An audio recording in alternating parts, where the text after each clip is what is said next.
नमस्कार, IBC 24 देख रहे हैं आप। मैं हूं दीपक मिश्रा और चलिए रुक करेंगे इस वक्त की एक बड़ी खबर का। इस वक्त खबर मिल रही है अमरनाथ यात्रा को लेकर हाई अलर्ट पर है सरकार। आज केंद्रीय गृह मंत्री, आपको बता दें, गृह मंत्री अमित शाह ने बड़ी बैठक बुलाई है। यात्रा की तैयारी और सुरक्षा व्यवस्था पर होगी चर्चा। रायपुर में आज बीजेपी की मैराथन मीटिंग। चुनाव प्रभारी नितिन नवीन लेंगे कोर ग्रुप प्रदेश पदाधिकारी, विधायकों और क्लस्टर प्रभारियों की बैठक। सीएम साय होंगे शामिल।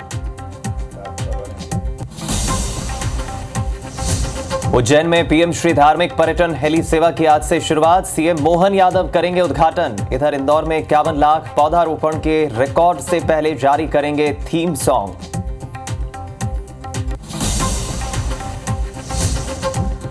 अबूझमाड़ में ऑपरेशन मानसून मुठभेड़ में 8 नक्सली ढेर, 1 जवान शहीद। रायपुर के माना में दी जाएगी अंतिम सलामी। सीएम साय सहित कई मंत्री देंगे श्रद्धांजलि। रायसेन जिले में बाल संरक्षण आयोग की बड़ी कार्रवाई। 3 फैक्ट्रियों से 116 नाबालिग बच्चों का किया रेस्क्यू। मासूमों से कराई जा रही थी मजदूरी। मौके पर पहुंचे प्रियंका कानून को 39 बच्चों को गायब करने का लगाया आरोप।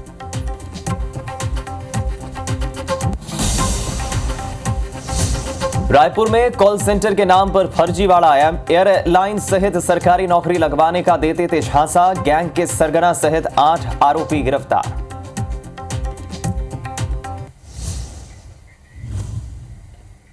प्रायोजक हैं राजयोग पेंट। खुशियां आपकी, रंग हमारे।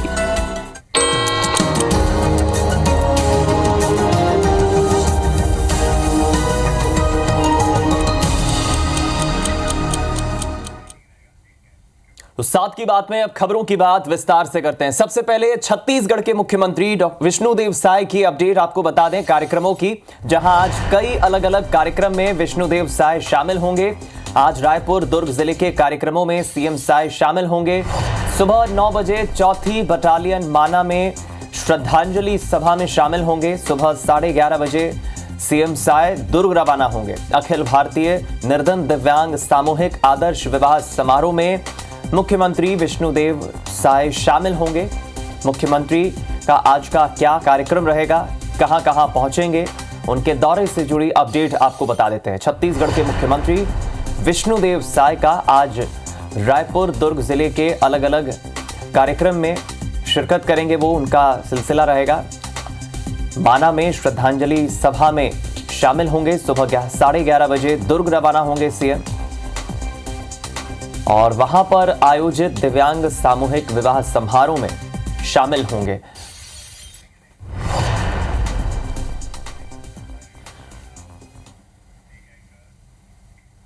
इधर नारायणपुर पुलिस नक्सली मुठभेड़ मामले में मुठभेड़ में 8 नक्सली मारे गए हैं। बड़ी खबर आपको बताएं, छत्तीसगढ़ के नारायणपुर से एक खबर है। मुठभेड़ में 1 जवान शहीद हुआ है। शहीद जवान का नाम नीलेश इक्का बताया जा रहा है। 2 जवान इसमें घायल हुए हैं। बड़ी खबर आपको बता दें, नारायणपुर में यह मुठभेड़ हुई जिसमें 8 नक्सलियों को मार गिराया गया है।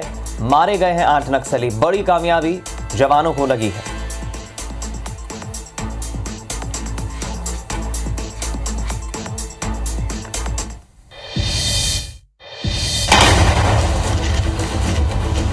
अबूझमाड़ में एक्शन, सफल सर्च ऑपरेशन,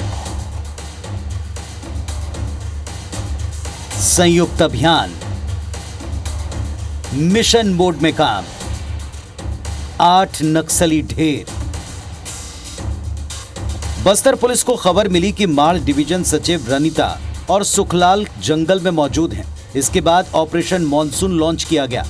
माओवादियों के सुरक्षित गढ़ माने जाने वाले माड़ एरिया में पुलिस ने संयुक्त ऑपरेशन में 8 माओवादियों को ढेर कर दिया। मुठभेड़ में 3 जवान घायल हुए, जिनमें से 1 जवान घटनास्थल से वापस लाते वक्त शहीद हो गए। बाकी 2 घायल जवानों को चॉपर की मदद से एयरलिफ्ट किया जा चुका है। अबूझमाड़ के कुतुल, फरसबेड़ा, कोड़ता मेटा के जंगल में बीते 2 दिन से संयुक्त टीमों ने सर्च ऑपरेशन चलाया, जिसमें तकरीबन 1400 जवान छोटी छोटी टुकड़ियों में निकले, जिसमें 5 जिलों की पुलिस के साथ आईटीबीपी, एसटीएफ, BSF 135वीं वाहिनी कंपनी के जवान शामिल हैं। सर्च के दौरान फोर्स को मौके से इंसास 303 राइफल, लॉन्चर समेत भारी मात्रा में हथियार और नक्सल उपयोग का सामान भी मिला। बीते 4 महीनों से बस्तर में जारी एंटी नक्सल अभियान में 120 से ज्यादा नक्सली अब तक ढेर हो चुके हैं। अनेक माओवादी कैडर के इस मुठभेड़ में घायल होने का भी संभावना है। उसी को ध्यान में रखकर आसपास इलाके में अभी भी रीइंफोर्समेंट टीम्स के माध्यम से सर्चिंग जारी है। नक्सल मोर्चे पर फोर्सेस को मिली कामयाबी को सरकार फोर्स का बढ़ता दबदबा और भरोसे के तौर पर देखती है, तो विपक्ष इस पर फिर गंभीर सवाल उठाता नजर आया। डबल इंजन की सरकार है, इसका भी लाभ हम लोगों को मिल रहा है। लगातार नक्सली मारे भी जा रहे हैं, कई बड़े बड़े इनामी नक्सली भी मारे जा रहे हैं, उनकी गिरफ्तारी भी हो रही है, आत्मसमर्पण भी कर रहे हैं और एक बड़ी लड़ाई हम लोग लड़ रहे हैं। बस्तर विकास की ओर आगे बढ़े, इसके लिए पूरी प्रतिबद्धता से काम कर रहे हैं। सुरक्षा बलों को लगातार सफलता मिल रही है, तो आने वाले समय में बस्तर में शांति होगी और बस्तर विकास की ओर आगे बढ़ेगा। शांति चाहते हैं बस्तर के लोग, शांति और अमन चाहते हैं, लेकिन हमने शुरू से कहा और अभी भी कह रहे हैं, टारगेटेड एनकाउंटर होना चाहिए, न कि किसी निर्दोष आदिवासियों को मार के सिर्फ सरकार अपना वाहवाही लूटे। इस पे कांग्रेस सहमत नहीं है। दरअसल माड़ एरिया कमेटी माओवादियों के शीर्ष नेताओं की सुरक्षित पनाह रही है। ये पूरा ऑपरेशन नारायणपुर के कुतुल से लगे फरसमीठा कोड़ता मीठा क्षेत्र में हुआ, जो कि फोर्स के इरादे को साफ करता है कि अब कोई भी इलाका नक्सलियों के लिए सुरक्षित या फोर्स की पहुंच से बाहर नहीं है। दूसरा, अब बारिश के दौरान भी ऑपरेशंस थमेंगे नहीं, जारी रहेंगे। नारायणपुर से अशफाक अहमद और रायपुर से तहसीन जैदी के साथ नरेश मिश्रा, IBC 24, जगदलपुर।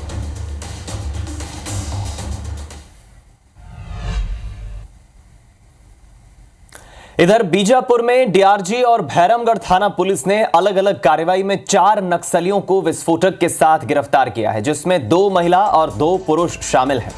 नक्सलियों के कब्जे से टिफिन बम, जिलेटिन स्टिक, नक्सली पर्चे और साथ ही इलेक्ट्रिक फ्यूज वायर बरामद किया गया है। पकड़े गए महिला नक्सली LOS कमांडर कुमारी गल्लो वेक्को पर 5 लाख का इनाम था।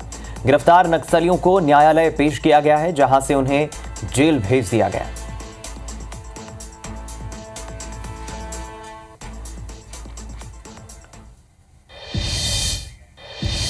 इधर मध्य प्रदेश में राष्ट्रीय बाल संरक्षण आयोग ने बाल मजदूरी को लेकर बड़ी कार्रवाई की है। रायसेन में सोम डिस्टिलरी सहित 3 कंपनियों से 116 बाल श्रमिकों का रेस्क्यू किया गया।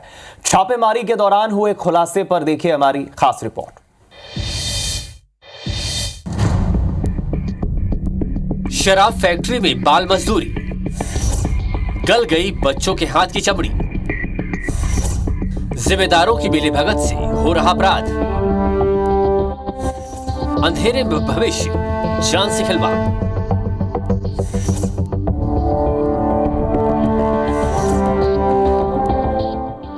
जिन हाथों में थी किस्मत की लकीरें, वो मिट गई पेट की भूख मिटाने की मशक्कत। ये तस्वीरें हैं देश के दिल मध्य प्रदेश के रायसेन की, जहां बाल मजदूरी का काला खेल चल रहा है। इसका खुलासा तब हुआ जब राष्ट्रीय बाल संरक्षण आयोग ने एक NGO की टीम के साथ छापा मारा। सेहतगंज स्थित सोम डिस्टिलरी में कार्रवाई के दौरान 20 लड़कियों समेत 59 नाबालिग बच्चों का रेस्क्यू किया गया। यह नाबालिगों से शराब बनवाई जा रही थी। 15 घंटे काम कराया जा रहा था। शराब बनाने के काम में लगे बच्चों के हाथों की चमड़ी तक गल चुकी है। सोम डिस्टिलरी के अलावा बाल संरक्षण आयोग की टीम ने मंडीदीप में भी 2 फैक्ट्रियों में छापा मारा। मंडीदीप के न्यू इंडस्ट्रियल एरिया के LM बेकर्स से 21 और GK इलेक्ट्रिकल्स कंपनी से 36 बाल श्रमिकों का रेस्क्यू किया गया। कार्रवाई के बाद बाल संरक्षण आयोग की टीम बाल श्रमिकों को भोपाल ले गई। वहीं बाल श्रम को लेकर मंडीदीप में स्थित अन्य फैक्ट्रियों पर भी दबिश दी जा सकती है।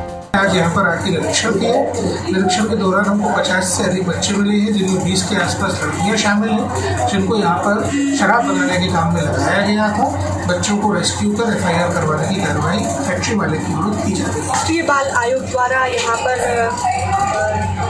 छापेमारी की गई है, जहाँ पर लगभग 50 से ऊपर के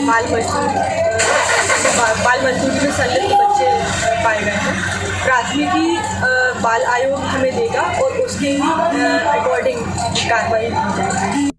चौंकाने वाली बात यह है कि शराब फैक्ट्री में बाल मजदूरी के इस अपराध में सामाजिक न्याय और आबकारी विभाग की मिलीभगत का आरोप है। ऐसे में सवाल उठता है कि जिन हाथों में अपराध रोकने की जिम्मेदारी है, उन्हीं की आंखों के सामने बच्चों के भविष्य और जान से खिलवाड़ किया जा रहा है, तो इस पर अंकुश कौन लगाएगा? संतोष मालवीय, IBC 24, रायसेन।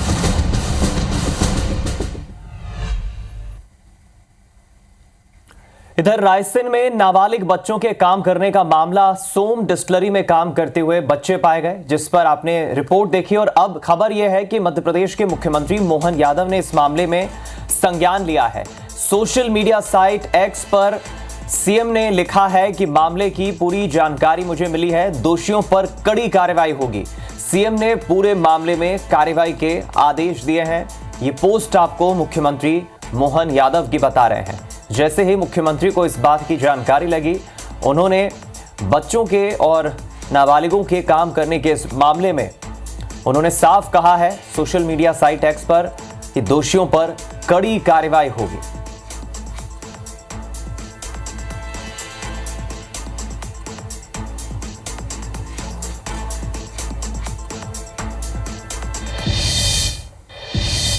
वहीं रायसेन से ये बड़ी खबर है, जहां 3 आबकारी उप निरीक्षकों को सस्पेंड किया गया है। बड़ी खबर, जिले की फैक्ट्री में बाल श्रम का यह मामला है।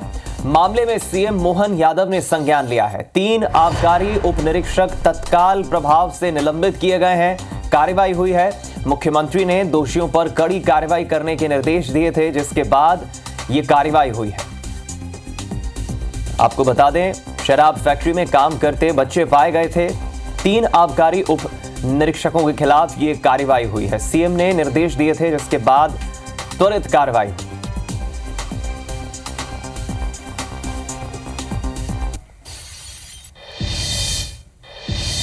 इधर बलौदाबाजार हिंसा मामले में पुलिस ने शनिवार को 132 लोगों की गिरफ्तारी की। इसमें अलग अलग 19 संगठनों के प्रमुख भी शामिल हैं। वहीं करीब 400 लोगों को हिरासत में लेकर पूछताछ भी की जा रही है। मामले में अभी भी पुलिस की कार्रवाई जारी है। गिरफ्तार आरोपियों में भीम रेजिमेंट के प्रदेश उपाध्यक्ष उमेश सोनवानी और रायपुर संभाग अध्यक्ष जीवराखन बांधे गिरफ्तार हुए हैं। दूसरी तरफ कलेक्टर ने सोशल मीडिया पोस्ट पर निगरानी करने जिला स्तरीय सोशल मीडिया समिति का गठन किया है। अलग से सेल बनाकर अफवाहों और संदिग्धों पर नजर रखी जाएगी। कलेक्टर दीपक सोनी ने आदेश दिया है कि इस बीच छत्तीसगढ़ के सभी जिलों के कांग्रेस 18 जून को प्रदर्शन भी करेगी। दूसरी तरफ कांग्रेस ने 33 जिलों के प्रभारी भी नियुक्त कर दिया है। पीसीसी चीफ दीपक बैज ने बीजेपी से सवाल पूछा है कि नागपुर से 200 से अधिक लोग आए थे, वे क्यों आए थे और कौन है वो?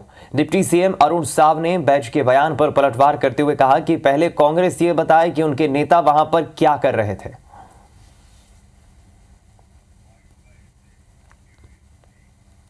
एक भीम रेजिमेंट के जो प्रदेश उपाध्यक्ष हैं, उनके उमेश सोनवानी, उनकी गिरफ्तारी हुई है रायपुर से। एक आरोपी जो रायपुर के जो संभाग अध्यक्ष हैं जीवराखन बांधे, वो अपने साथियों के साथ फरार होने की कोशिश कर रहे थे। उनको जगदलपुर से गिरफ्तार किया गया है। हमने आज तक लगभग 132 लोगों को गिरफ्तार करके जेल भेजा है और ये कार्रवाई आगे जारी रहेगी। कांग्रेस एक प्रकार से बौखला गए।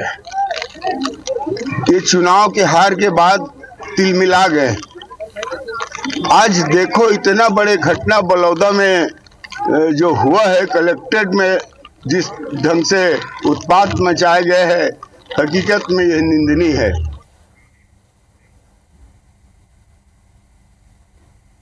आप सबने देखा है कि किस प्रकार से कांग्रेस के लोगों की उपस्थिति उस आंदोलन के दौरान थी। किसी भी को कानून व्यवस्था तोड़ने की इजाजत नहीं दी जाएगी। लोकतंत्र में इस तरह के हरकतों का कोई स्थान नहीं। मैं पूछना चाहता हूं भारतीय जनता पार्टी की सरकार से, क्या ये छत्तीसगढ़ को भी दूसरा मणिपुर बनाना चाहते हैं? क्या छत्तीसगढ़ को भी जलाना चाहते हैं? क्या जहां जहां भी भारतीय जनता पार्टी की सरकार है, कई मणिपुर जैसी घटनाएं हुई है, लेकिन भारतीय जनता पार्टी की सरकार सिर्फ इस तरह की घटनाओं को रोकने के बजाय उसको श्रेय देने का काम किया है। बलौदाबाजार में जो उपद्रव हुई, इस पूरे मामले में बीजेपी और कांग्रेस के बीच तो सियासत हो ही रही है। इस बीच भीम आर्मी चीफ चंद्रशेखर ने इस पूरे मामले में सोशल मीडिया साइट X पर पोस्ट किया है। और सीएमओ से जांच कराने रायपुर आने को लेकर पोस्ट किया है। बलौदा बाजार घटना को लेकर जो उपद्रवियों ने जिस तरह से जमकर बवाल किया था, अब इस मामले में पुलिस ने जो कार्रवाई की उस कार्रवाई पर ही सवाल उठाए हैं चंद्रशेखर ने। निर्दोष लोगों पर कार्रवाई से सतनामी समाज में डर का माहौल बन गया है। उन्होंने आगे कहा है, ऐसा लगता है कि किसी बदले की भावना से यह सब कुछ किया जा रहा है। कार्यकर्ताओं के बर्बरतापूर्ण दमन को तत्काल रोकने की मैं मांग करता हूं। जल्द मैं रायपुर पहुंचकर पीड़ित परिवार से मिलूंगा। चंद्रशेखर ने ये ट्वीट किया है सोशल मीडिया साइट एक्स पर।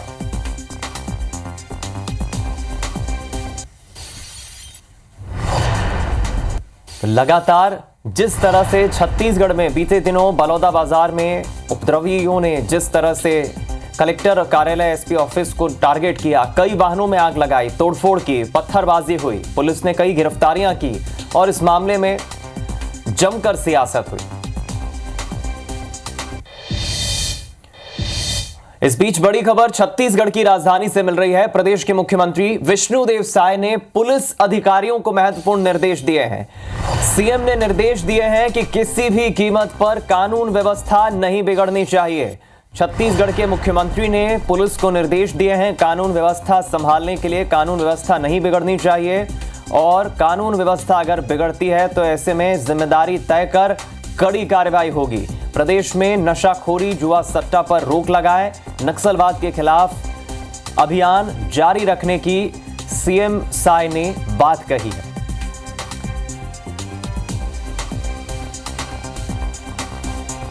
छत्तीसगढ़ के मुख्यमंत्री ने साफ निर्देश दिए हैं। पुलिस प्रशासन को भी ये ताकीद किया है कि कानून व्यवस्था वो बनाए रखे, किसी भी तरह से कानून व्यवस्था बिगड़नी नहीं चाहिए और अगर बिगड़ती है तो कड़ी कार्रवाई होगी।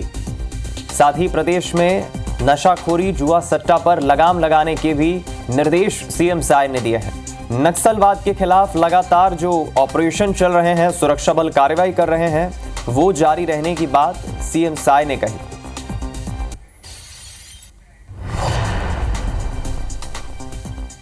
और गंगा दशहरा के मौके पर श्रद्धालु बड़ी संख्या में नदी किनारे पहुंच रहे हैं, गंगा घाट पहुंच रहे हैं और गंगा स्नान के लिए श्रद्धालुओं की भीड़ उमड़ रही है। उत्तर प्रदेश के खास तौर पर वो इलाके वाराणसी, प्रयागराज जो गंगा किनारे बसे हैं, वहां पर श्रद्धालुओं की, लाखों भक्तों की भीड़ आज देखी जा रही है।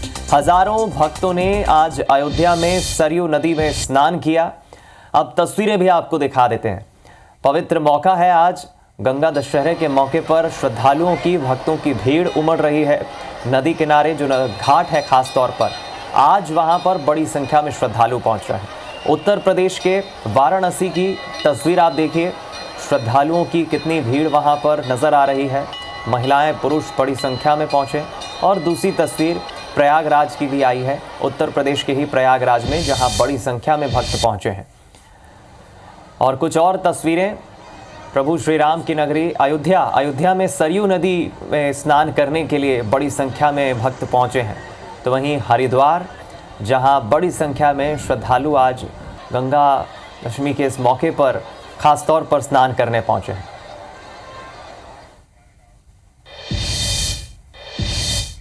इसी के साथ इस बुलेटिन में फिलहाल इतना ही। खबरों का सिलसिला लगातार जारी है। दीजिए इजाजत, नमस्कार।